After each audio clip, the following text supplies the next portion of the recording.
Oke, lupa saya. Bentar, saya download dulu si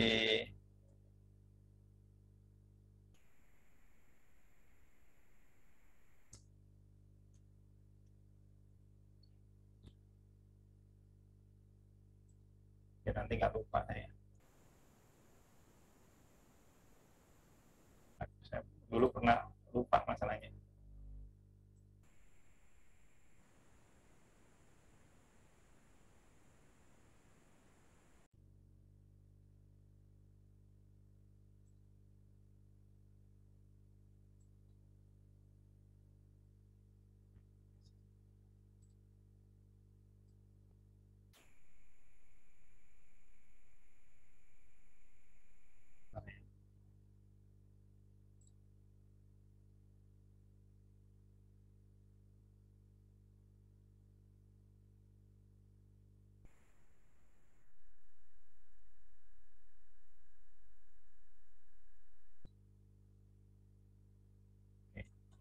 Oke, jadi kalau kita bicara terkait dengan teknologi, ini bukan hal yang mudah. Bagaimana kita bisa mengimplementasikan dalam skop yang luas ya. Kadang-kadang teman-teman membandingkan dengan corporate, saya bilang jauh banget. Negara kita tuh sangat banyak, sangat besar dengan SDM yang sangat-sangat bervariasi. Nah, keberadaan kalian nanti kan diharapkan bisa mengisi lah, ya, mengisi hal-hal yang seperti itu. Bagaimana bisa cepat kita beralih teknologi. Ya, makanya dengan banyaknya generasi-generasi milenial yang masuk ke instansi pemerintah bisa mengisi itu semuanya. Ya, kita berharap sih masih tertarik jadi PNS tuh kan. Nah, seperti apa sih konsepnya? Jadi kalau kita berbicara terkait dengan sistem informasi akuntansi, ya kalau kita ingat dulu bicara sistem, itu kan ada beberapa komponen ya, ada 6 komponen ya kalau kita berbicara sistem, kan. Jadi sistem informasi akuntansi adalah komponen atau elemen dari suatu organisasi yang menyediakan informasi bagi pengguna dengan pengelolaan peristiwa keuangan. Ini pendapatnya si Z. Kemudian pendapatnya si Botner, kumpulan dari peralatan dan manusia sumber daya yang dibuat untuk mengubah data-data keuangan ke dalam bentuk yang bermanfaat bagi pengguna dan berguna bagi pemakainya. Romney, sistem yang mengumpulkan, mencatat, menyimpan, dan mengolah data untuk menghasilkan informasi bagi pengambilan keputusan. Di sini kalau kita bicara terkait dengan sistem, kita harus ingat bahwa yang namanya sistem seperti apa. Ada komponen atau ada elemen-elemen sistem. Ya kan?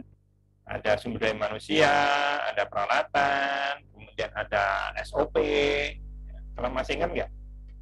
Ya, di materi itu. Bahwa ada 6 elemen yang tentu akan berperan di sini. Ya, kalau terkait dengan aplikasi, itu hanya alat untuk menjalankan SOP. Pengalaman teman-teman ketika mendevelop SPAN misalnya, tingkat kesulitannya apa? Karena SOP kita, peraturan kita kadang-kadang berubah. Begitu peraturan berubah, aplikasi jadi ikut berubah. Karena logiknya berubah, proses bisnis berubah. Nah, maka dari itu, bagaimana sebuah sistem ini, ya, sebuah sistem ini yang terdiri dari elemen-elemen sistem itu bisa digunakan untuk mengolah data-data apapun itu. Karena kita bicara sistem akuntansi, maka bicara keuangan, di mana data-data keuangan itu bisa bermanfaat. Kalau dalam konteks akuntansi kan berupa laporan-laporan, laporan-laporan yang di sana sebagai bentuk pertanggungjawaban atas pengelolaan keuangan di sebuah organisasi. Nah, ya. Kembali tadi ya, bahwa ada komponen, ada komponen ini ada juga peralatan-peralatan, ada sumber daya manusia kan. Komponen atau elemen sistem kan ada peralatan, ada sumber daya manusia, gitu. Peralatannya oke, SOP-nya oke, aplikasinya oke, SDM-nya nggak siap, ya repot gitu kan. Saya mengalami perubahan pengelolaan dari manual ke sistem komputerisasi sekitar tahun berapa, tahun 90-an ya, tahun 97, 98 ya 9798 itu berubah, kita merubah dari sistem manual mengarah ke komputerisasi. Dari mulai pelaporan, kalau dulu secara manual dibuat laporan kas posisi, kemudian harus ngentri, itu pengalaman saya pribadi ketika harus mengajari teman-teman yang sebelumnya tidak paham tentang komputer, ya beruntungnya gitu kan. Ya waktu itu ketika lulus dari D3 anggaran, saya dulu D3 anggaran tahun 94, mungkin ada orang tua kalian yang pernah kuliah di STAN dan teman seangkatan saya, salam aja ya, D3 anggaran yang sekarang di KPPN, di Perben gitu ya, mungkin ada orang tua kalian gitu ya. Dan saya beberapa kali ketemu anaknya teman saya kuliah jadi mahasiswa ya, tapi nggak ngaku ya. Udah lulus baru ngaku, tuh anakku kemarin kamu ajar, oh ya udah, laporan nggak sama kamu ya, gimana dosennya belin bosenin gitu, kali gitu ya misalnya. Jadi di tahun-tahun itu orang ketika mau nyalakan komputer saja itu gemeteran tangannya, takut gitu kan, takut nah jangan salah, yang salah. Ini bukan hal yang mudah, bukan hal yang mudah. Kemudian ada organisasi. Bagaimana organisasi ini membuat sebuah prosedur, ya kan? Organisasi membuat sebuah prosedur, SOP, proses bisnis. Maunya seperti apa? Resource-nya apa? Mau dijadikan apa? Maka organisasi ini harus membuat prosedur. Maka saya katakan tadi di awal, ketika bicara siap ini, kalian harus tetap ingat mata kuliah SAP, mata kuliah PPKN, itu seperti apa. Nanti dipakai semuanya di situ. Logiknya dipakai semuanya. Karena itulah yang akan diolah dalam bahasa sistem, dalam bahasa teknologi, untuk menghasilkan sebuah output, apakah report, atau data, atau informasi, atau data untuk yang lainnya lagi, seperti itu. Maka ada pengolahan data. Jadi mengumpulkan, menyatat, menyimpan, dan mengolahnya seperti apa. Ada peristiwa atau data keuangan pemerintah, peristiwa apa sih yang terjadi, atau peristiwa transaksi apa yang terjadi, dan itu data apa yang sedang ada. Nah, kalau kita berbicara sekarang ini big data itu kan, teman-teman di Kementerian Keuangan itu di BKF misalnya mengolah itu bisa puluhan juta sampai ratusan juta data yang harus diolah untuk menghasilkan sebuah keputusan atau untuk dijadikan dasar untuk pengambilan keputusan. Semakin banyak dengan tools yang semakin sangat-sangat bervariasi, ya, sangat-sangat bervariasi. Tools apa yang bisa mengolah data sekian ribu? Kalau kalian misalnya Excel aja, kalian Excel misalnya pernah pakai data untuk berapa banyak biasanya? Row-nya biasanya pakai berapa banyak? Paling banyak berapa kira-kira? Bisa pernah mengolah misalnya 100.000 data ke bawah? Ini ya. Jadi kalau teman-teman Kanwil di JPBN itu pernah mengkonsolidasi laporan keuangan pemerintah daerah, ya, pakai Excel. Itu bukanya saja udah berapa menit? Bukanya berapa menit? Wah, bisa memorinya berapa nih laptop, kalau memorinya hanya 8, pakainya pakai HDD, kemudian prosesornya hanya i sekian itu, waduh, i5 mungkin laptop saya ini nggak sanggup kalau misalnya. Nah ini seberapa data yang akan kita olah, berapa banyak data yang kita olah. Ini cukup menantang sekali itu ya, menantang sekali. Dengan sekarang ini sangat banyak dan mudah sekali harusnya mencari data-data, dan kalian nanti harusnya sudah mulai mencoba untuk membaca, mencari sumber data dan akan diolah jadi apa itu data. Oke. Untuk apa? Untuk menghasilkan sebuah informasi. Dan informasi digunakan apa? Digunakan untuk pengambilan keputusan bagi usernya. Gitu ya. Pengambilan keputusan. Nah ini kalau kita berbicara terkait dengan unsur-unsur dari sistem informasi akuntansi. Nah ini saya katakan tadi ada 6 komponen dalam sebuah sistem. Ya, menurut Romney, kalian pasti pegang buku Romney kan kalau bicara terkait dengan sistem. Komponen yang pertama adalah orang yang menggunakan sistem. Walaupun kedepannya mungkin sudah mulai banyak teknologi robot ya, mulai banyak teknologi robot. Nah ini harus hati-hati kalian. Kalau kalian nanti tidak lebih pintar dari robot, ya bisa digantikan oleh robot. Kalau ditanya bisa lebih cepat dari robot nggak? Ya mungkin nggak akan ada robot bisa lebih cepat dari kita, lebih kuat dari kita. Tapi kemampuan kita dalam menghasilkan sesuatu, menganalisa sesuatu, ya harus tetap ada. Walaupun sekarang ini sudah banyak teknologi yang sudah tergantikan oleh robot, tergantikan oleh mesin. Itu yang saat ini big data analisis, dengan analisa big data itu seperti apa. Kalian kalau menyaksikan film-film, jangan yang rame kemarin Squid Game ya, benar nonton Squid Game ya. Jangan nonton film gitu doang. Film itu apa sih lebihnya? Saya bilang, teman-teman kok rame Squid Game apa sih? Kalau gitu mah sudah ada kan, yang film Hollywoodnya sudah ada kan. Hollywoodnya sudah banyak film-film seperti itu. Oh film ginian ini tonton. Ya, animasinya juga kurang bagus. Gara-gara Korea lagi rame, nonton yang gitu-gitu. Saya lihat cuma sekilas aja. Kalau gini doang saya, ya nggak ada yang istimewanya. Nah, mungkin sudah banyak digantikan robot, tapi tetap butuh manusia, tetap butuh operator, tetap butuh analis, tetap butuh developernya.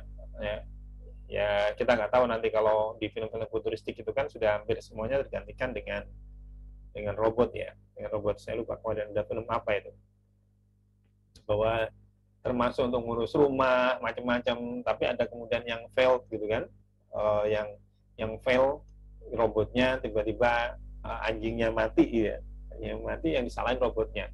Begitu dites ternyata bukan masalah di robotnya, kan? Ternyata ada virus yang masuk yang menyebabkan seperti itu. Nah ini harus kita cermati. Tadi saya sampaikan yang kedua prosedur dan instruksi. Kira-kira prosedurnya mau ngapain, ini kan? Ya, mau ngapain nih? Jadi kalau kita berbicara terkait dengan prosedur, ya,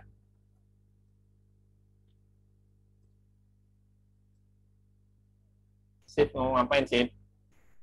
Ya, pakai filter sekarang kan?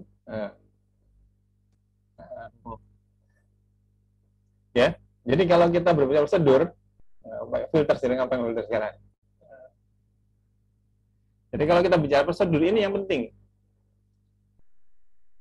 bagaimana prosedurnya, kan? Ya enggak? Bagaimana prosedurnya? Kamu tidur sih, ngantuk? Enggak, Pak. Atau baru nemu tuh? Kalau baru nemu kudit banget kamu? Dari tadi dengerin, Pak. Jangan baru nemu filter pakai kacamata, atau pakai toga gitu ya? Kalau itu baru nemu kudit kamu kan? Ya enggak? Kalau baru nemu itu kudit itu. Jadi prosedur. Nah ini yang penting yang kedua. Bagaimana prosedur dan instruksi? Ini yang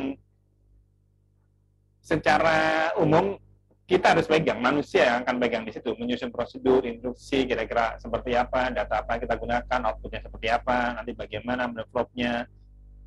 Nah, saya nggak tahu nih apakah nanti teknologi artificial intelligence itu bisa sampai menggantikan yang seperti ini, gitu kan? Ya, mungkin saja akan bisa seperti itu.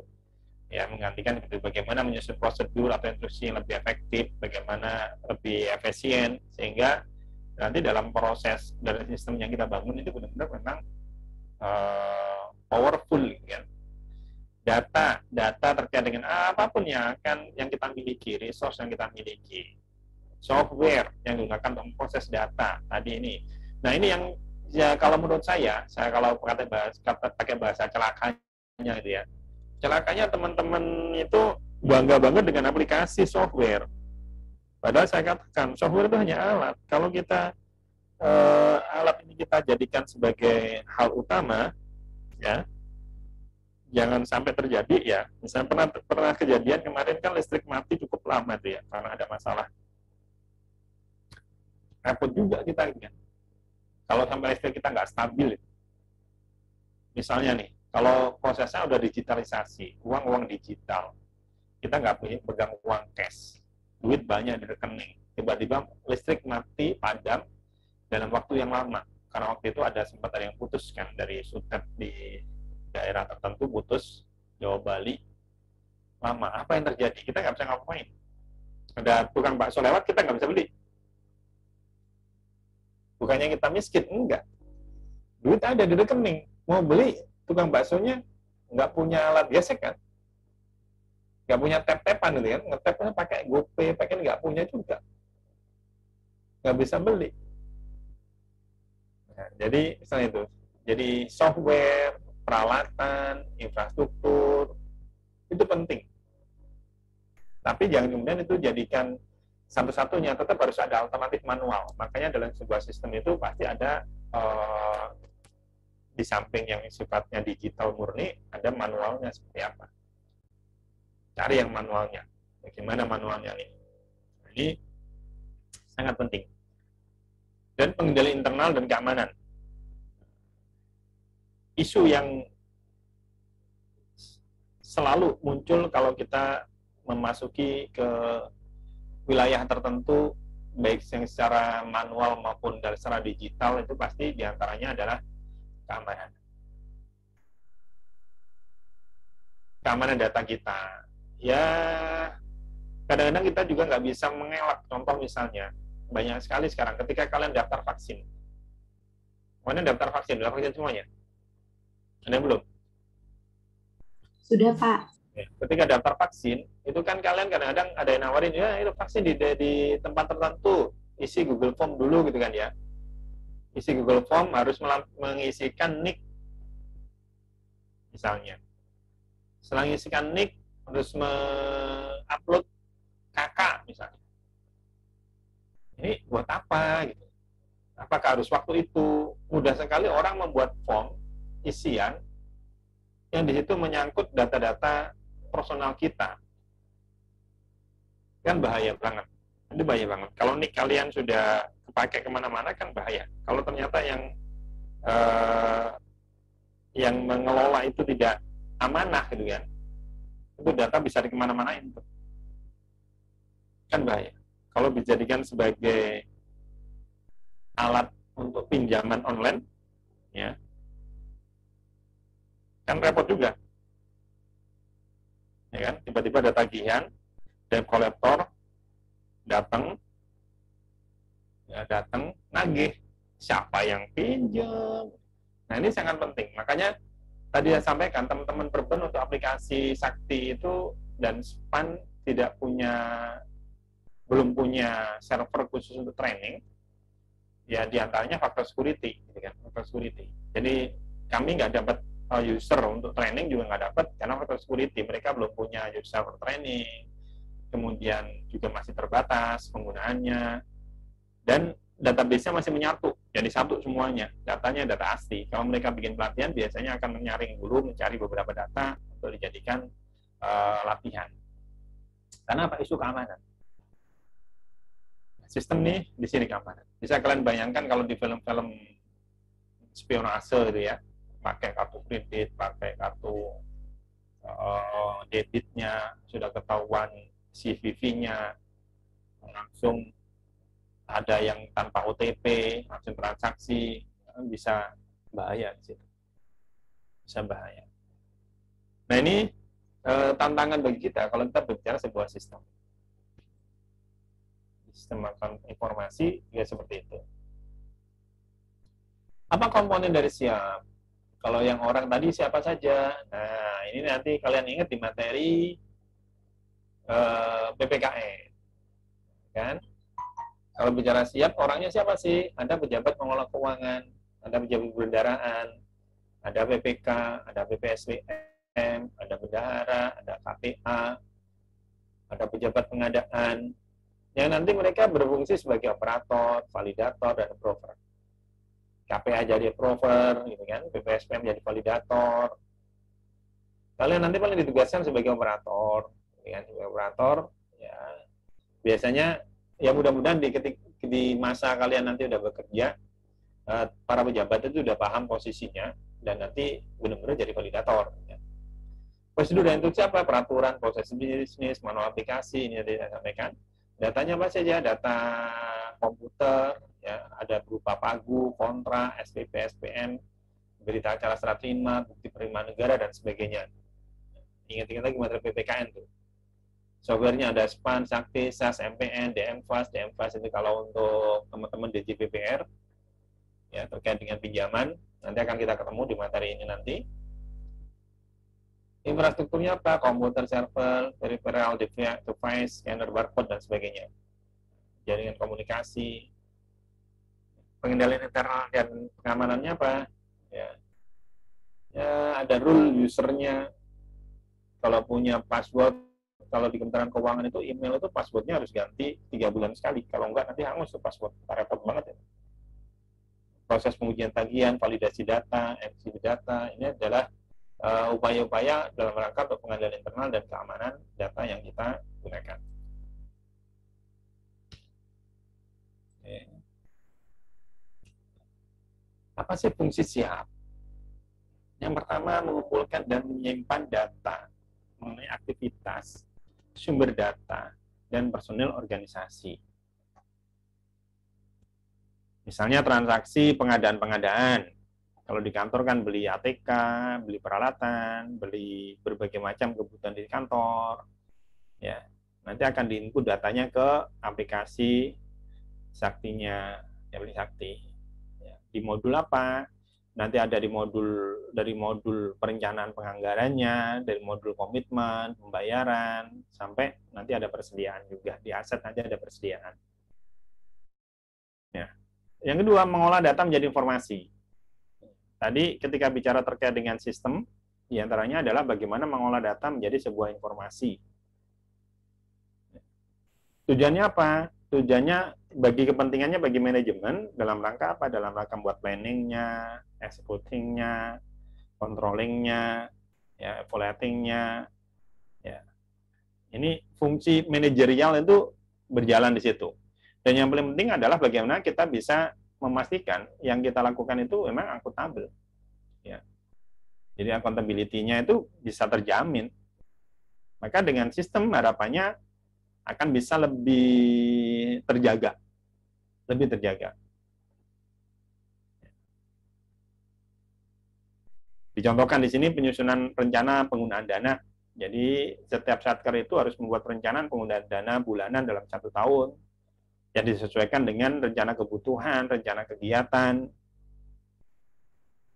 di mana rencana penggunaan dana ini bagian dari cash management, ya, manajemen cash-nya, biar nanti kalau ada yang narik uang negara itu nggak sampai kehabisan duit. Bisa nggak negara kehabisan duit? Bisa. Bisa saja negara itu nanti duitnya ketika mau bayar nggak ada duitnya. Makanya perlu cash management. Kalau kita ngomong APBN itu kan baru rencana, ya, gitu kan? APBN itu kan rencana. Kalau APBN itu rencana, berarti duitnya belum ada, baru nyari. Kayak sekarang ini kan kalian kalau dengar, oh berapa realisasi pajak? Realisasi pajak baru 80%, 85%, baru 85% ya. 85% dari 1.700 triliun, baru 1.000 triliun. Padahal utang kita sudah 1.000 triliun, gitu kan? Misalnya. Belanja kita sudah lebih dari 1.000 triliun. PNBP-nya berapa? Ya, makanya selama ini utang. Gitu. Jadi gitu. Oke. Yang ketiga, memberikan pengendalian. Ya, ketika bicara pengendalian, dengan ya kayak tadi misalnya, ketika uang kita terbatas, bagaimana kita mengendalikan biar nggak sampai kosong tuh kas negara.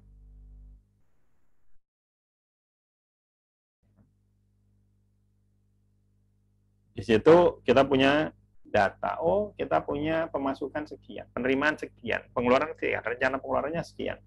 Wah, gimana caranya nih? Nah, segera terbitkan, segera utang, gitu kan misalnya. Kalau nggak utang nanti nggak akhir tahun repot nanti nih, karena untuk nyari utang juga nggak mudah. Ya. Nyari utang nggak mudah, perlu proses. Ya, penjualan misalnya utang dalam negeri dengan penjualan surat utang aja, perlu proses sebulan tuh baru bisa terjual semuanya. Nggak mudah untuk mencari utang, mencari pinjaman itu. proses. Nah, ini biar jangan Izin, sampai terjadi masalah-masalah, termasuk proses pengendalian jangan sampai dari penyalahgunaan wewenang. Ada mau menyampaikan sesuatu? izin tanya Pak, Ya, silakan. untuk komponen siap tadi kan ada orang ya Pak. Nah, terus berisi kan operator, validator, dan approver ya Pak. Nah, untuk satu orang itu bisa menjabat, maksudnya bisa melakukan dua kegiatan itu atau hanya satu ya Pak? Terima kasih Pak. Ya, idealnya satu. Tapi untuk saat ini teman-teman masih dibuka ya bisa dirangkap gitu ya, masih dirangkap. Kenapa? Karena misalnya nih validator itu ternyata pejabat. Kalau memang nanti ditaruh di validatornya langsung yang harus membuka aplikasi, nanti kerepotan nih. Maka dia bisa mendelegasikan ke teman-teman staff untuk menjadi bagian dari validator juga. Nah, ini bisa. Tetapi nanti ada pengamanannya. Saat ini sudah menggunakan OTP, ya, sudah menggunakan one time password itu. Jadi setiap kali ini pejabatnya tahu, oh ada ini ya, langsung bisa konfirmasi, ada apa nih, ini. Oh ada Pak pencairan dana sekian. Oke, saya approve ya. Nah, itu nanti ketika di kode OTP-nya disampaikan, nanti bisa dibayar. Jadi untuk saat ini masih, tapi idealnya kalau sistem ini berjalan, idealnya satu. Ya. Sampai kapan? Saya nggak bisa prediksikan ya. Karena dalam beberapa pekerjaan itu satu orang kadang-kadang diberikan tugas lebih dari satu. Misalnya nih, ketika teman-teman di pengelola keuangan, nanti kalau kalian nanti ditempatkan di pengelola keuangan, kalian ditugaskan di bagian rumah tangga, misalnya di bagian rumah tangga itu mengelola terkait dengan proses pengadaan, misalnya membantu PPK, itu menjadi operatornya teman-teman di modul komitmen. Tapi di sisi yang lain, bagian rumah tangga ternyata mengelola aset juga. Mengelola aset jadi mengelola di modul aset tetap. Jadi bisa jadi memegang dua user. Di komitmen iya, di aset tetap juga iya. Jadi masih mungkin seperti itu. Ya. Idealnya sih satu, tapi saya nggak tahu sampai kapan, karena nanti pemerintah melakukan proses ya penyerampingan sumber daya manusia kan, pengurangan sumber daya manusia kan, pengurangan pegawai nanti dibuat benar-benar seefektif mungkin pekerjaannya, ya satu orang bisa saja nanti akan memegang menjadi operator di beberapa modul. Tapi yang selevel gitu ya sama-sama operator gitu ya, operator. Jadi gitu. Yang saya contohkan tadi, misalnya menjadi operator di modul komitmen dan modul aset tetap misalnya. Karena secara struktur dia urjabnya di satu tempat itu. Dalam proses pemenuhan kebutuhan barang jasanya, yang kedua dalam proses pengelolaan asetnya. Nah, jadi bisa saja dia akan memegang dua peran sebagai operator di dua modul yang berbeda. Jadi itu. Untuk saat ini sih beberapa masih memegang beberapa modul ya. Bahkan ada anekdotnya. Teman-teman di staff itu ada anekdotnya. Kami sebagai KPA kok Pak. KPA gimana? Kuasa pengguna aplikasi. Kenapa? Karena mereka semuanya yang harus mengendal menjadi operator untuk semua aplikasi, apalagi di kantor-kantor yang kecil-kecil. Kalau kalian nanti misalnya ditempatkan di kantor yang kecil misalnya ditempatkan di kantor penyuluhan pajak misalnya. Kantor penyuluhan pajak itu kan pegawainya cuma 5. Tempatnya jauh-jauh gitu kan, di kepulauan mana gitu kan, di Natuna, pokoknya jauh-jauh yang susah-susah, sedih-sedih gitu kan. Kalian nanti mau pulang juga mikir gitu, kalau tempatkan di sana ya. Misalnya itu pegawainya paling cuma 5. Nah, seorang staf bisa saja menjadi operator beberapa modul. Ya. Bahkan pimpinannya juga mengamanatkan kamu menjadi memegang user validator juga. Nah, sebelum tahun 2021 ini belum pakai sistem yang OTP tadi, sehingga karena sangat mungkin nanti ada kesalahan, tanggung jawab tetap bosnya, tetapi yang mengoperasikan stafnya. Nah, biar nggak terjadi itu, makanya sekarang dengan sistemnya pakai OTP. Ya. Tahu OTP kan? Kalau kalian mau install aplikasi, biasanya kan akan dikirimkan kode ke SMS, gitu ya. Pakai seperti itu. Nah, jadi ada SMS ataupun nanti pakai ya pakai SMS, pesan singkatnya bisa SMS, bisa WA, kodenya ini nih, ada transaksi ini. Jadi tetap diketahui oleh pimpinannya. Nah, sebelum ada OTP, pimpinannya bisa nggak tahu tiba-tiba ada transaksi yang jadi, gitu aja. Nah, jadi itu, Marlina ya. Terima kasih, Pak. Oke.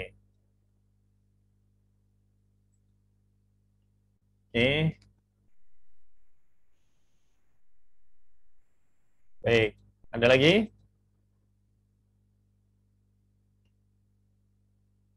Nah, dalam konteks sistem ini, ya tadi data-data yang ada, kemudian proses bisnisnya ada, itu semuanya kita buat namanya sistem informasi akuntansi pemerintah. Ya, kalau dibilang penting, ya harus pasti penting gitu ya, pasti penting. Nah, apa sih nilai tambah organisasi ketika menggunakan SIAP ini? Yang tentu diharapkan pertama adalah meningkatkan kualitas dan mengurangi biaya produksi dan jasa.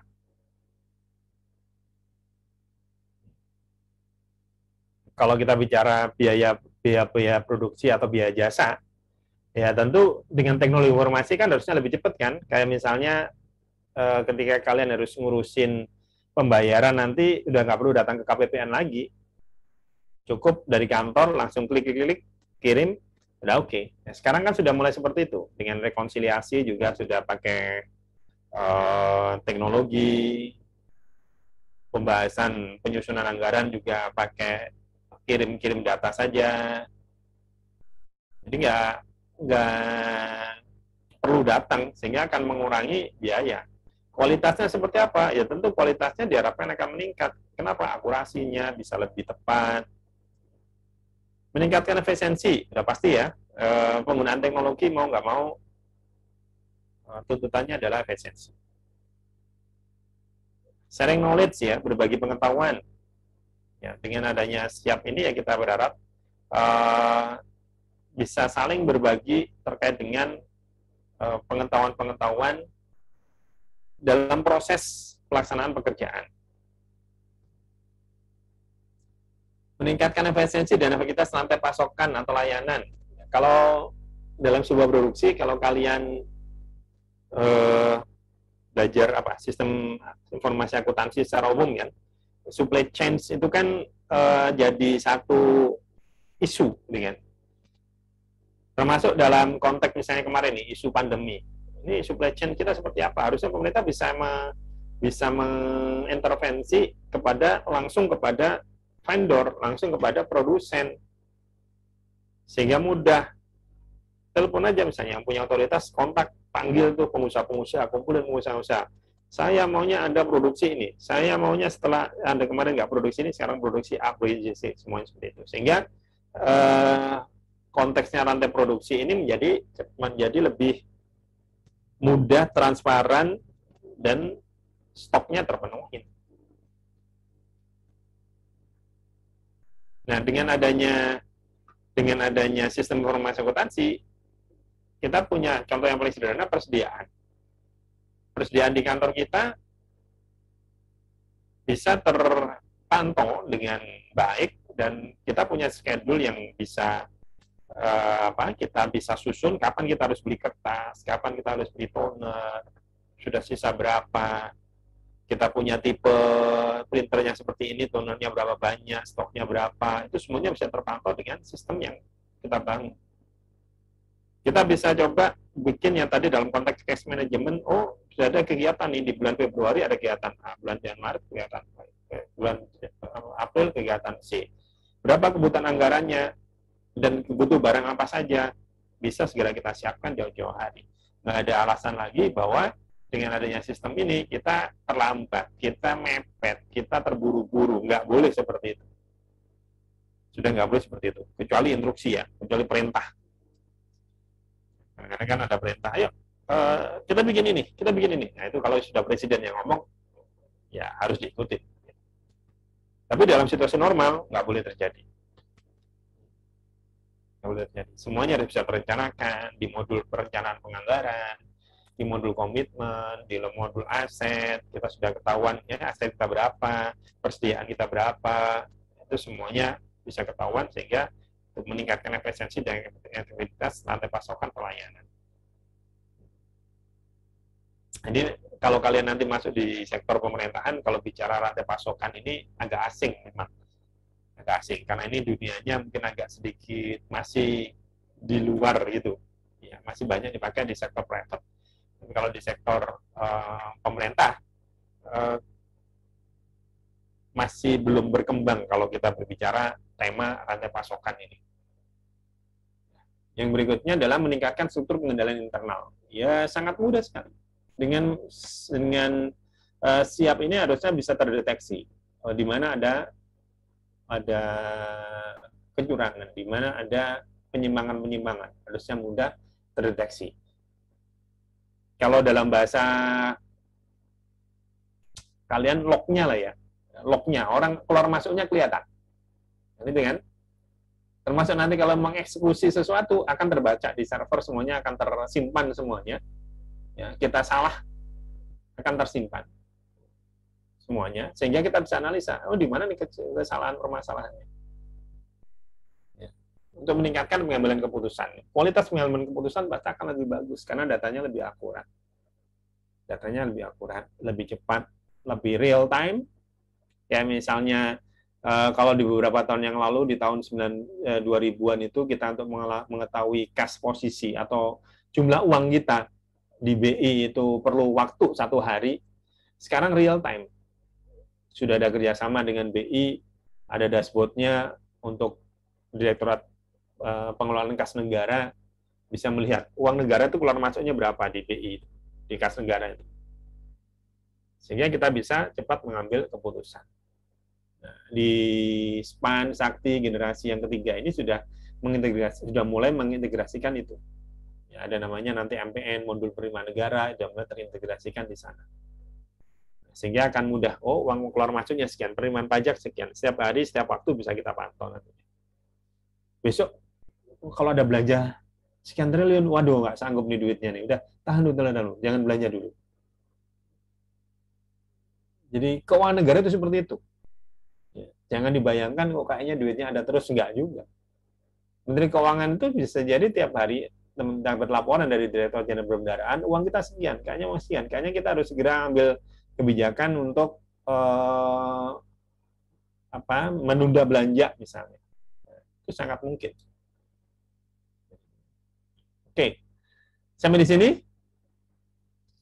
ada yang mau menyampaikan pendapat? Izin bertanya. Ya. Baik Pak, jadi seperti kita ketahui kan di tahun 2020 itu kan terbit PMK tentang PMK 77 tentang Renstra Kemenkyu Pak. Nah, terus di situ kan diatur tentang minus growth pegawai Kemenkyu. Nah, apakah kemudian pembangunan atau infrastruktur SIA ini atau infrastruktur teknologi informasi di Kemenkyu ini menjadi salah satu alasan Kemenkyu melakukan atau menerapkan kebijakan minus growth tersebut, Pak? Seperti itu. Terima kasih, Pak. Oke.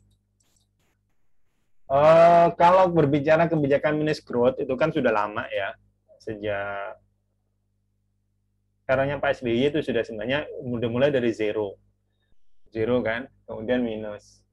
Nah, kalau itu bukan semata-mata karena ada aplikasi, tapi juga ada program besar atau ada hal besar yang lainnya di mana kita harus mulai berpikir bagaimana merampingkan birokrasi, mengefektifkan birokrasi terkait dengan kemampuan keuangan negara juga. Jadi itu. Nah, berbarengan dengan itu, ternyata perkembangan teknologi mendukung untuk itu semuanya. Ya, mendukung untuk semuanya. Maka ini kan gayung bersambut gitu ya. Kebijakan pemerintah yang dulu kita zero growth, kemudian sekarang minus. Ya, ini sebenarnya kembali kepada bagaimana kita bisa memperbaiki organisasi ini menjadi lebih efektif, lebih efisien, dan produktif. Saya secara pribadi tidak tahu landasan filosofi sebuah peraturan, semua peraturan. Ini semacam analisa saja, ya, landasan filosofinya seperti apa. Dan juga belum pernah tahu dokumen kajian akademiknya, naskah akademiknya seperti apa latar belakangnya, karena ada aplikasi atau tidak. Tetapi euforia perkembangan teknologi 4.0 itu merubah semua hal termasuk bagaimana proses bisnis dalam melakukan semua pekerjaan. Nah, ini kan gayung bersambut ya. Akhirnya, oh iya ternyata kalau kita hitung-hitung kebutuhan SDM kita berapa sih, gitu kan? Ya, berapa sih kebutuhan SDM kita? Nah, jadi itu, ya. Jadi nggak kemudian apa karena aplikasi ini nggak ada sebab akibat. Kalau saya katakan nggak ada sebab akibat yang spesifik di situ. Saya katakan spesifik ya. Halnya sifatnya umum aja, bahwa dengan perkembangan teknologi 4.0 menuntut adanya pekerjaan yang cepat dan sebagainya, maka jumlah pegawai kita, organisasi kita bisa diefektifkan, bisa dirampingkan. Nah, konsekuensinya apa? Nah, jumlah tenaga kerjanya juga, SDM-nya juga berkurang. Nah, disitulah kemudian ada zero growth. Ya. Walaupun kembali lagi ini masalah yang nggak mudah, ini masalah-masalah yang sangat-sangat krusial, gitu ya, sangat krusial. Ya, sangat krusial. Bisa dibayangkan berapa sih APBN kita untuk membayar para pegawai negeri, para pegawai pemerintah. Ini kan lumayan. Makanya kebijakan-kebijakan pegawaian itu kan terus berkembang juga. Pola P3K, ya kan, pola semacam outsourcing, pola kontrak, itu kan juga menjadi opsi-opsi yang dibuat pemerintah dalam rangka untuk itu. Jadi itu, kalau dicari-cari latar belakangnya bisa saja karena perubahan teknologi, tapi nggak spesifik karena sebuah aplikasi. Aplikasi ini, sistem ini tuntutan yang memang harus ada untuk efektivitas, efisiensi. Ya. Tapi saya melihat sih lebih kepada tadi ya, isu globalnya, perubahan teknologinya, teknologi secara umum yang menuntut adanya efektivitas sebuah organisasi. Itu aja. Ya, prakteknya kayak misalnya dengan SPAN nih. Ternyata teman-teman di KPPN, teman-teman di Kanwil Dirjen Pemberdayaan, kemudian ada tugas yang lain juga dengan jumlah SDM yang sama, itu misalnya. Walaupun kemarin sudah terbit peraturan Menteri Keuangan terkait dengan restrukturisasi organisasi. Kita sudah ada perampingan ya. Kayak kami di BPPK itu sudah ada pengurangan beberapa jabatan eselonisasinya. Eselon 3-nya juga sudah berkurang. Nah, ini kan salah satu bentuk implementasi dari tuntutan adanya efektivitas sebuah organisasi dengan membuat organisasi yang lebih ramping lah, kira-kira gitu. Gitu ya. Nggak ada sebab akibat langsung lah. Saya nggak melihat itu. Baik, Pak. Terima kasih, Pak. Ada lagi? Izin bertanya, Pak. Ya, silakan. Mungkin cuma penasaran sih, Pak. SPAN sama Sakti itu database-nya sama nggak, Pak? Oh, bentar, suaramu kok nggak jelas sih, Pram. Apakah terdengar? Jauh sih kamu. Kenapa? SPAN Sakti kenapa? SPAN sama Sakti itu database-nya sama, Pak. Database-nya? Iya. Kita pakai Oracle. Itu ya, database Oracle ya? Pakai Oracle. Yang itu yang ditanya? Iya, Pak. Ya, jadi pakai Oracle. Pakai Oracle, ya termasuk yang jadi biayanya lumayan ya. Karena Oracle kan kita sewanya tahunan dan juga ada keterbatasan penggunaan user ya. Pakai Oracle kalian bisa browsing apa sih Oracle itu ya.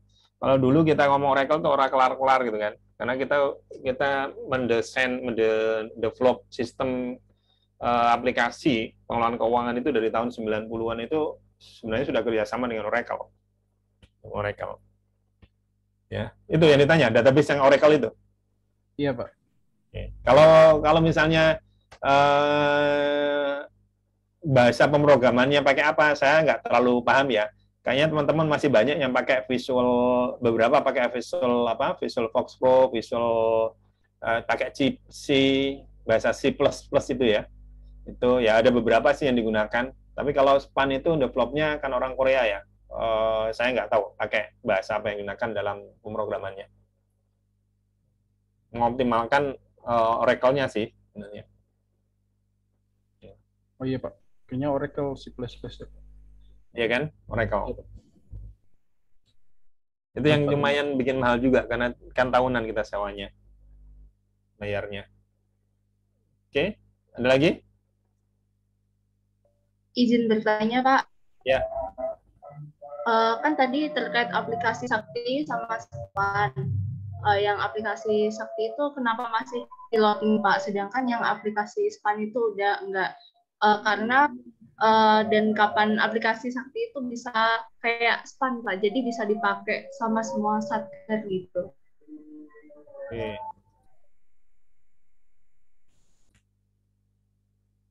Ya,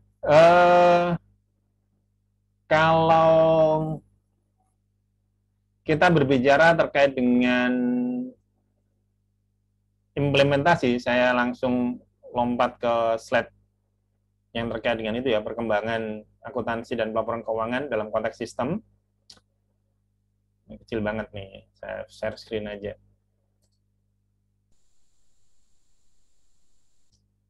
Kelihatan ya?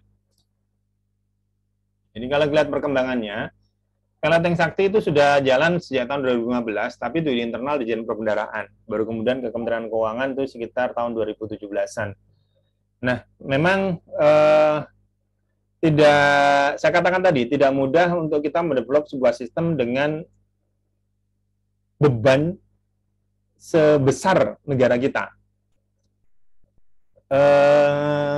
Pengalaman di implementasi SPAN itu ya, jumlah SPAN itu di 3 tahun pertama itu lumayan berat juga masalahnya, gitu kan. Lumayan berat juga masalahnya. Kenapa? Karena dalam prosesnya ketika kita customize produk, bisa dibayangkan customize produk ya, sementara customize produknya itu dari Korea. Kalian pernah tahu petanya Korea kan? Pasti tahu lah ya. Karena kan drakor kan Korea semuanya gitu ya. Korea sekecil itu, dengan jumlah kementerian yang nggak banyak, jumlah yang dikelola juga nggak banyak, kemudian digunakan untuk mengelola Indonesia yang seluas ini. Jumlah kementerian lembaganya lebih dari 70. Jumlah satkernya lebih dari 22.000. Yang kalau kita bicara sistem, kalau kita eksekusi dalam waktu yang sama itu, berapa berbanyak sistem itu dengan infrastruktur. Ya, infrastruktur kalau misalnya teman-teman di Jawa aja kadang-kadang masih suka putus-putus juga, gitu ya. Di luar Jawa sangat luar biasa. Itu sangat perlu penyesuaian yang cukup lama, gitu ya. Sampai sekitar 3 tahun, 4 tahun, nah itu baru mulai stabil tuh SPAN. Nah, sama halnya dengan Sakti. Sakti ini yang develop di internal teman-teman Kementerian Keuangan ya, ini mix antara di internal teman-teman Perben sama vendor, ada khusus vendornya ya. Ini sama, bagaimana bisa menyiapkan database yang cukup mumpuni, kemudian interface aplikasi yang cukup mumpuni juga biar aman, kemudian tidak terjadi bug macam-macam. Itu kan proses uji coba yang nggak sebentar. Kita nggak bisa uji coba cuma 1 bulan, 2 bulan, nggak bisa. Makanya piloting Sakti dari tahun 2015 itu diawali dari Perben dulu. Tahun berikutnya di internal Kementerian Keuangan. Tahun berikutnya di 2018 itu ke beberapa kementerian lembaga. Kemudian mulai tahun 2019 masuk ke modul perencanaan penganggaran dulu. Jadi tahap demi tahap. Karena nggak mudah untuk menyiapkan itu semuanya. Ya, kita uji di sistem kita. Kalau kita bebani dengan beban data yang sekian, ini kita uji terus seperti itu. Nah, di samping kesiapan infrastruktur dan sumber daya manusia. Ya, di samping kesiapan infrastruktur sumber daya manusia, di sini kan piloting satu 2015, kemudian sampai kemudian integrasi sistem yang lain 2018 itu 2019 baru yang modul penganggaran. Belum modul komitmen, belum modul semuanya nanti. Kayaknya itu tahun 2022, mudah-mudahan bisa 2022 akan di launching semuanya. Itu semua KL.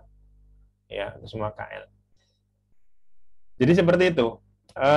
Intinya untuk mengelola negara kita dengan berbasis sistem informasi, teknologi, itu PR-nya masih cukup panjang, masih cukup besar.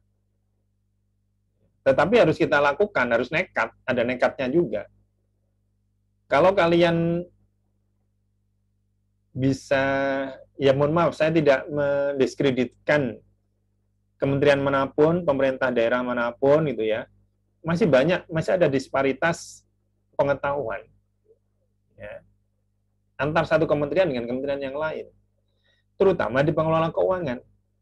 Saya katakan kenapa di pengelolaan keuangan, kementerian-kementerian teknis, kayak misalnya BPN, SDM pertanahannya cukup banyak, tetapi SDM pengelolaan keuangan mungkin terbatas. Untuk mencari orang menjadi bendahara di sana, itu nggak mudah. Saya bukan orang keuangan, saya nggak tahu tentang ekonomi, saya nggak tahu tentang keuangan sama sekali, jangan saya deh. Makanya STAN yang kemudian menerima dan ditempatkan ke kementerian-kementerian lembaga itu tujuannya untuk itu, mengakselerasi itu. Jadi kalau kalian nanti ditempatkan di kementerian lembaga, untuk akselerasi itu. Minimal kalian sudah ngerti, ada periksa sakti, begitu nanti masuk, pelajari manual booknya aja, langsung bisa jalan, ditempatkan di mana penganggaran dan komitmen misalnya. Nah, bisa langsung eksekusi itu. Jadi SDM-nya juga bukan berarti SDM-nya jelek, enggak, tetapi SDM-nya kebanyakan didominasi dengan SDM kompetensi teknis saja. Di kompetensi umum kurang, kompetensi pengelolaan keuangan kurang. Kalau ditanya ngukur tanah, menilai tanah dan sebagainya, ahli. Tapi kalau dicari SDM yang mengelola keuangan, anggaran, belum tentu banyak. Nah, ini juga tantangan. Jadi mengapa sih kemudian Sakti kok kesannya belum lambat ya, karena melibatkan 22.000 satker nantinya. Melibatkan 22.000 satker. Kalau ada satu saja yang ngadat atau satu saja yang nggak bisa, itu saja di era saat ini bisa menjadi berita nasional itu. Misalnya nih, ada kantor perhubungan daerah Manokwari tidak bisa membuat SPM ngadat. Kenapa? Karena koneksinya jelek. Nulislah di media. Nah, kan repot kan? Wah, sistemnya Kementerian Keuangan kurang bagus. Repot juga. Maka harus dipastikan semuanya seperti itu. Semuanya lancar, semuanya siap untuk itu. Jadi gitu ya. Makanya bertahap. Dalam transformasi teknologi, itu suatu hal yang perlu dipahami. Ada tahap transformasinya itu mix. Ya, dari mulai teknologi yang lama, mix dulu, bertahap, sampai kemudian jadi ke teknologi yang baru. Jadi itu. Oke? Ada lagi? Nah, tadi sedikit lanjutkan lagi, ya, terkait dengan siap tadi. Jadi kalau kita berbicara siap ini seperti apa? Tadi kita bicara tentang value chain, ya, bahwa dalam sistem perbendaharaan, ya, ada disebut dengan rantai nilai sistem perbendaharaan atau treasury system value chain. Nah, bagaimana proses pengelolaan perbendaharaan itu bisa lebih bisa lebih akomodatif terkait dengan kebutuhan-kebutuhan yang lebih luas lagi. Misalnya, kalau ngomong perbendaharaan itu nggak hanya untuk satu kementerian lembaga, tapi di semua kementerian lembaga. Nah, ini memang yang tentu yang sudah kita lakukan sebenarnya, ya, dilakukan. Nah, ini contohnya nih, kalau bisa bicara terkait dengan tahapan-tahapannya, dari tahapan financial planning, budget release, commitment control, cash and asset management, dan seterusnya sampai kepada fiscal report. Nah, ini siklus inilah yang harus bisa diakomodir dalam sebuah sistem. Nah, ini nggak akan bisa berdiri sendiri, ya, nggak bisa berdiri sendiri. Makanya perlu informatif sistem, perlu internal audit, perlu legal and institutional framework. Dan yang paling berat sebenarnya adalah ketika kita bicara legal and institutional framework. Apa sih aturan-aturan? aplikasi SPAN waktu itu sangat-sangat berat sekali. Kenapa? Karena memang bagaimana kita merangkum aturan atau kita mendesain SOP dengan aturan-aturan yang masih belum stabil ketika itu. Makanya prosesnya cukup lama SPAN itu. Ya. Aturan-aturan. Misalnya terkait dengan penerimaan negara. Bagaimana proses penerimaan negara? Dari wajib bayar sampai masuk kas negara misalnya. Karena itu harus ada legal framework-nya. Nggak bisa, harus begini-gini nih, tanpa ada aturan. Karena kita bicara negara. Dan inilah yang tentu harus hati-hati, karena perubahan legal framework, perubahan peraturan, perubahan proses bisnis, nanti di situ akan berdampak kepada apa? Berdampak kepada sistem yang kita bangun. Harus develop lagi, gitu kan. Jadi ini, kalau kita harapkan tadi ya, dengan sistem informasi akuntansi ini bisa memberikan manfaat besar, menghemat biaya dalam desain rantai Rinai, ya, adanya proses yang terkait dari mulai penyusunan anggaran sampai pelaporan dalam sebuah sistem teknologi informasi ya. Saya tegaskan ini langsung berbasis teknologi aja. Kenapa? Karena secara manualnya kita sudah punya. Rantai nilai organisasi merupakan bagian dari sistem yang lebih besar yang dalam bisnis disebut supply chain. Ya, di sini kita sebut dengan bahasa supply chain. Ada khusus ya, kompetensi khusus tentang supply chain management. Ada siklus lah di situ. Kemudian kita juga kenal ada namanya sistem enterprise resource planning. Tadi dari mulai planning sampai reporting itu dalam satu satuan sistem. Itu namanya sistem ERP. Dan sifatnya modular. Makanya tadi ada modul perencanaan, modul penganggaran, modul komitmen, dan seterusnya. Kemudian database-nya terintegrasi, terpusat. Kalau dulu sekarang ini beberapa KL masih pakai standalone gitu ya. Nanti database-nya benar-benar terpusat. Sehingga meminimalisir adanya double entry, meminimalisir adanya potensi kesalahan ketika double entry tadi, gitu ya. Ini tadi, mencakup modul perencanaan penganggaran sampai kepada general ledger dan pelaporan. Ini modul-modul yang digunakan dalam SIAP. Nah, perkembangannya tadi sudah saya sampaikan. Intinya adalah, kalau kita berbicara terkait dengan teknologi informasi yang kita gunakan dalam mengelola keuangan, sudah kita awali ya, Kementerian Keuangan termasuk yang paling maju ya, di era kementerian yang lain belum menggunakan sistem informasi berbasis teknologi.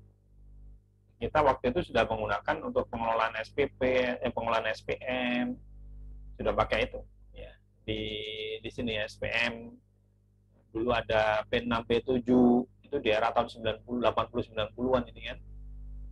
Jadi ketika itu kita sudah menggunakan teknologi sejak tahun 80-an ya, sejak tahun 80 sekian ya, 83 gitu ya.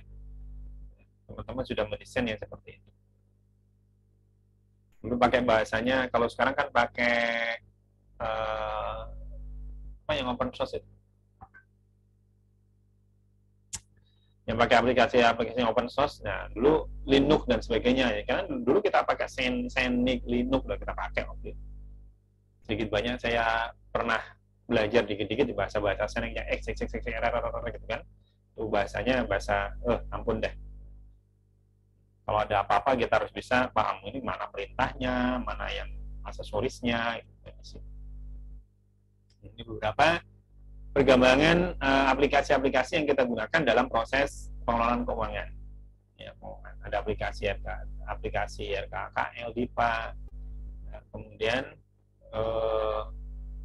piloting sakti modul anggaran, dan seterusnya. Dalam konteks penerimaan negara ada sispen dulu kita entry manual ya, SSP, SSBP. Dari perbankan kita di manual, kemudian ada MPN generasi 1 sampai sekarang MPN generasi 2. Generasi 3, sorry. Kalau MPN generasi 3 itu contoh nyatanya, kalau kalian sekarang setelah store bank ya, store pajak ya. Store pajak bisa pakai Bukalapak, bisa pakai Tokopedia. Nah, salah satu hal yang baru di generasi 3 itu diantaranya sudah terkoneksi dengan teman-teman finansial fintech ya, finansial teknologi yang sudah berkembang di era digital saat ini. Kalau dulu di generasi 2 itu kan kalian bayar tes masuk stan itu pakai ATM juga bisa. Nah, sekarang kan tinggal klik-klik di rumah juga bisa ya, dengan adanya finansial teknologi yang dilibatkan dalam penerimaan negara. Ini perkembangan yang ada. Oke. Nah, ada beberapa aplikasi. Nah, secara umum kerangka umumnya di sini ya. Reformasi manajemen keuangan negara itu kerangka umumnya ini tadi. Mengapa sih kita ada teknologi tadi itu? Mengapa sih kita ada perbaikan-perbaikan sistem? Kerangka umumnya ya kita dalam rangka apa? Modernisasi anggaran dan pemeliharaan. Kerangka umumnya. Dengan berbagai macam perkembangan, kalau kita berbicara terkait dengan reformasi pengelolaan keuangan negara, kalian masih ingat materi PPKN, ada paket Undang-Undang Keuangan Negara 17, 1, dan 15, ya. Disitulah yang kemudian menjadi tonggak perubahan pengelolaan keuangan negara ke sisi kemodernisasi. Jadi terkait dengan reportingnya, di situ ada Government Financial Management and Revenue Admin Project ya, GFMRAP, proyek besar ketika mendevelop sistem akuntansi pemerintah ya, GFMRAP itu. Karena sebelumnya kita nggak punya sistem akuntansi pemerintah. Maka 2006, 2007 muncullah SAP itu. Ya. Di tahap berikutnya kita mengarah ke Public Financial Management. Selanjutnya kita modernisasi.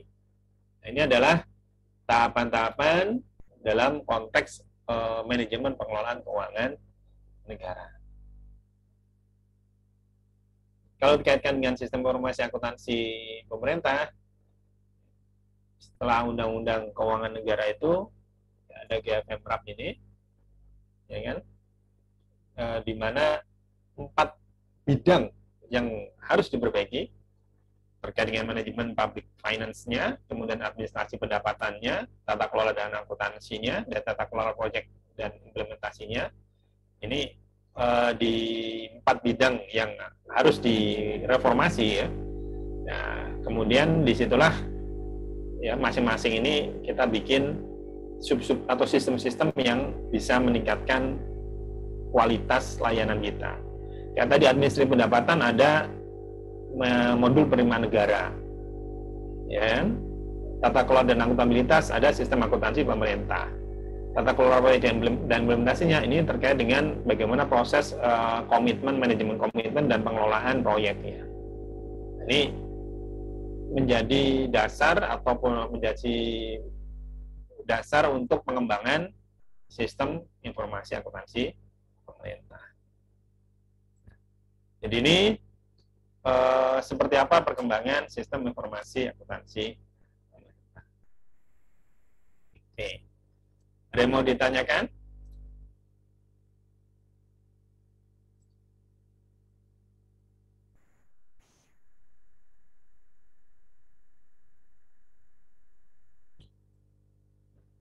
Kalau melihat dari perkembangan itu, pesan saya yang di awal tadi, mau tidak mau, suka tidak suka, kalian harus punya basic kompetensi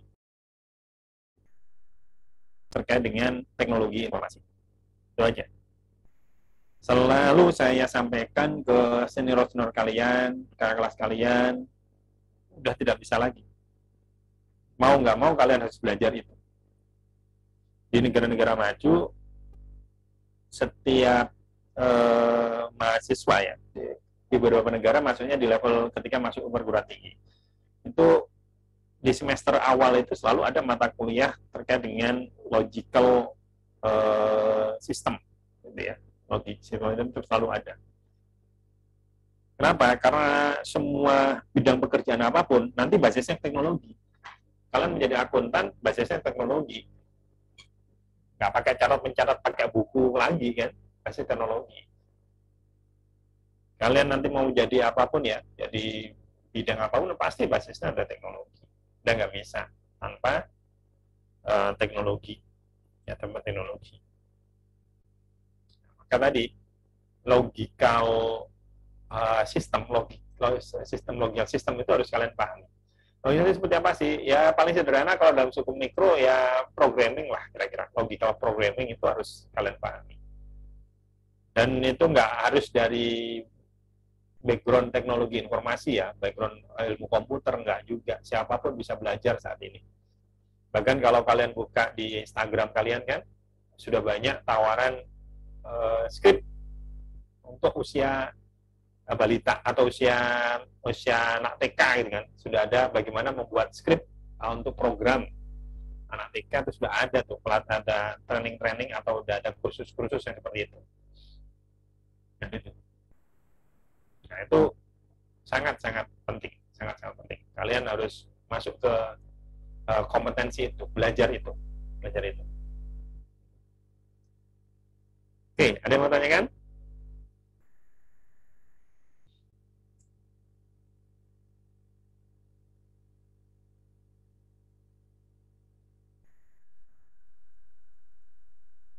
Kalian ini benar-benar nggak pernah ketemu sama sekali. Ini orang baru semuanya ini, yang di kelas ini. Iya. Kasihan Iya, loh. Pak. Kasihan banget kalian ya. Punya teman tapi semuanya virtual. Jadi ingat dulu kalau ada gamenya Harvest Moon gitu ya. Nah, game begini ini orang gimana? Oh, gimana ini? Oh, ada yang nanam ini. Nah, sekarang juga gitu semuanya. Di teman-teman virtual semuanya. Ketemunya gimana? Wisuda. Ini wisuda yang nggak kelas kalian nggak tahu. Akhir bulan ini kayaknya. Ini virtual juga. Virtual juga wisudanya. Oke. Ada yang mau ditanyakan? Jadi kalian buka-buka lagi materi PPKN, ya materi PPKN buka lagi, materi SAP mungkin dibuka. Kalau SAP mungkin masih ingat terus ya, tapi kalau PPKN mungkin ada yang sudah lupa PPKN apa atau PPKN dulu ya. Dulu saja syukur. Ada yang pernah saya ajar nggak ya PPKN? Nggak ada ya? Saya biasanya kalau mengajar PPKN, mengajar siap. Oke.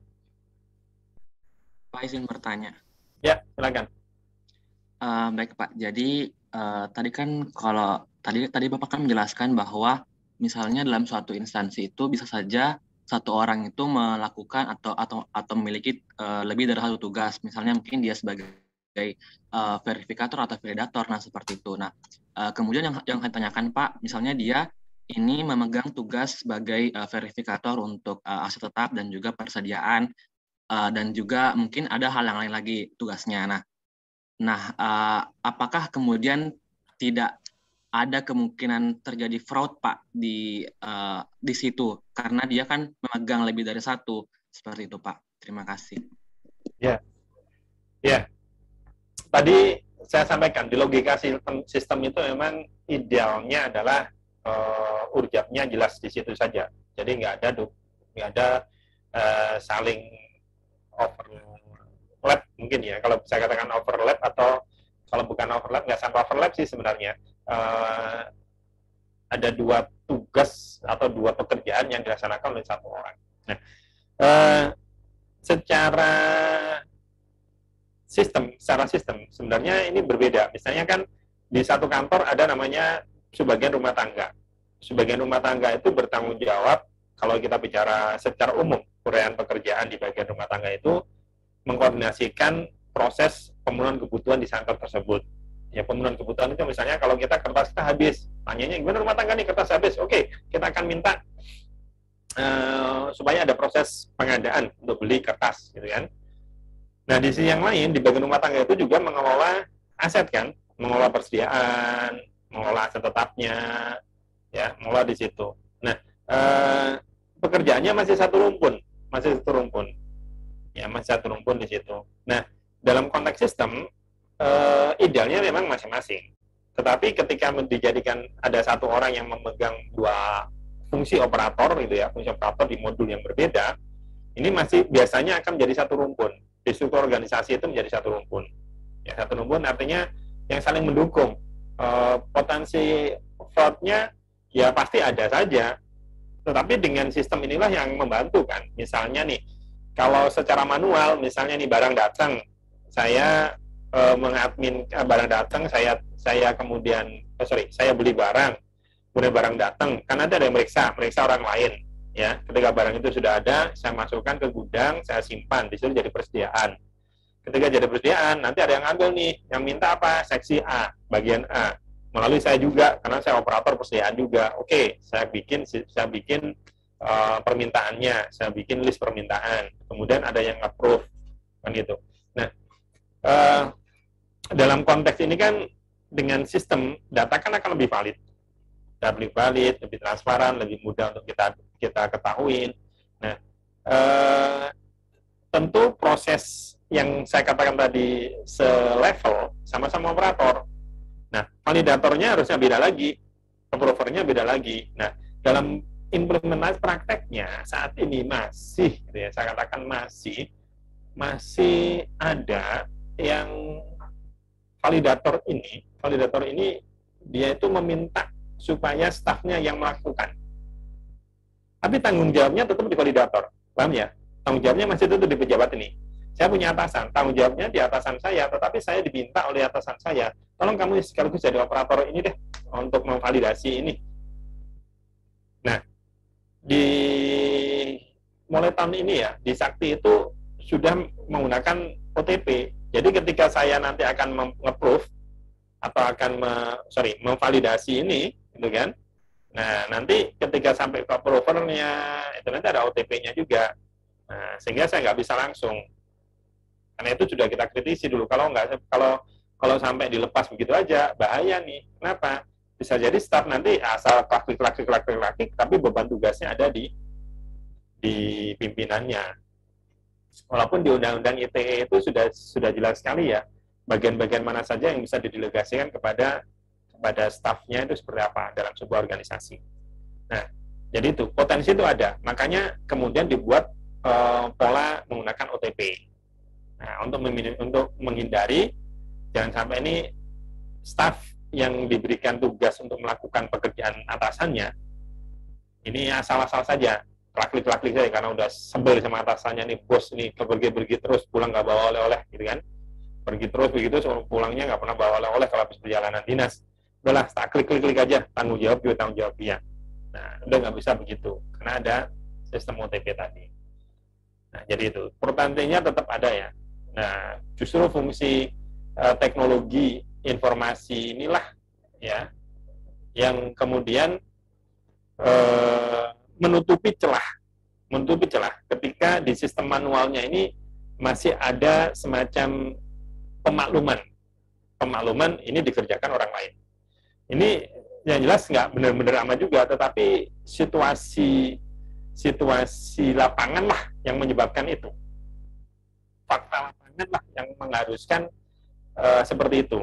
Ya diantaranya tadi ya, pejabat ini orangnya sibuk dengan jabatan teknisnya. Yang saya katakan tadi ketika mengelola keuangan, ini kerjaan tambahan aja bagi dia.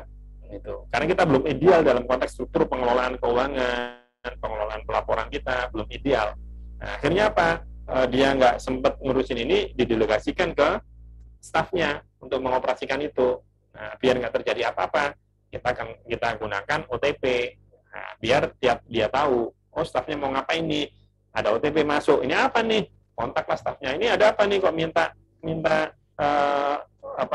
OTP ke saya nih, kok ada ada pengiriman kode OTP ke saya, memang ada transaksi apa? Oh ya Pak, ini ada transaksi ini, kok nggak kamu laporkan dulu sih, bilang dulu ke saya dong. Nah ini kan bisnis prosesnya kan harusnya lapor dulu, baru OTP. Nah dalam kondisi tertentu di kantor-kantor besar biasanya ada hal yang sifatnya udahlah eksekusi aja, nanti saya persetujuan kok.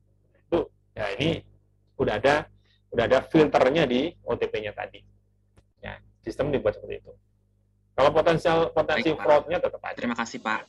Iya. Baik Pak. Izin Pak, Mati izin. Ya, silakan. Kurang 10 menit ya? waktunya tinggal, iya Pak. Oke, baik. Kalau nggak ada lagi yang tanya, jadi silakan. Apa nih? Ya, dia Pak. Dia mau Ya. nanya Pak. Kan ini kan pakai ini ya Pak. Kita kan pakai aplikasi kayak Span dan Sakti gitu kan Pak.